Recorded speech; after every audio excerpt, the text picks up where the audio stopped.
नमस्कार, मी संस्कृती आणि आपण पाहत आहात नवा मराठा। राज्यातील 10वी-12वीच्या परीक्षांचे वेध विद्यार्थ्यांसह पालकांनाही लागले आहे। यंदा ही 10वीची परीक्षा 21 फेब्रुवारी ते 17 मार्च 2025 तर 12वीची परीक्षा 11 फेब्रुवारी ते 18 मार्च 2025 या कालावधीमध्ये पार पडणार आहे। राज्य सरकारने यंदाची बोर्ड परीक्षा गांभीर्याने घेतलेली दिसून येत आहे। या परीक्षांदरम्यान होणारे गैरप्रकार टाळण्यासाठी सरकारने चांगलीच कंबर कसली असून ही परीक्षा कॉपीमुक्त करण्यासाठी विविध उपाययोजना राबवण्याचा निर्णय घेतला आहे। कॉपीमुक्त परीक्षांसाठी सरकारने राज्यातील काही परीक्षा केंद्रांवर ड्रोनचा वापर करण्याचा निर्णय घेतलाय। तसेच व्हिडिओ चित्रीकरण, भरारी पथक आणि फेशियल रेकॉग्निशन सिस्टीमचा समावेश असणार आहे।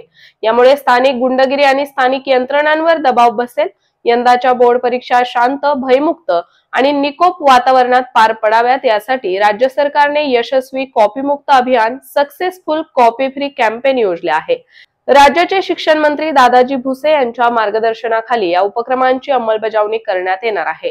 या अभियानांतर्गत परीक्षा केंद्राच्या आसपास ड्रोन कॅमेऱ्यांद्वारे लक्ष ठेवले जाईल। परीक्षा सुरू होण्याच्या एक दिवस अगोदर परीक्षा केंद्रांवरील आवश्यक भौतिक सुविधांची तपासणी केली जाईल।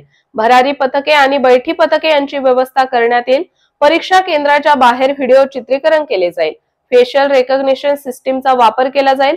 तसेच राज्यातील सर्व परीक्षा केंद्रांवर उपस्थित असलेल्या केंद्र संचालक, पर्यवेक्षक आणि परीक्षेशी संबंधित व्यक्तींची तपासणी केली जाईल। या उपाययोजनांच्या माध्यमातून महाराष्ट्र राज्य सरकारने यावर्षीच्या बोर्ड परीक्षेला 100% कॉपीमुक्त आणि पारदर्शक बनवण्याचा निर्धार केला आहे।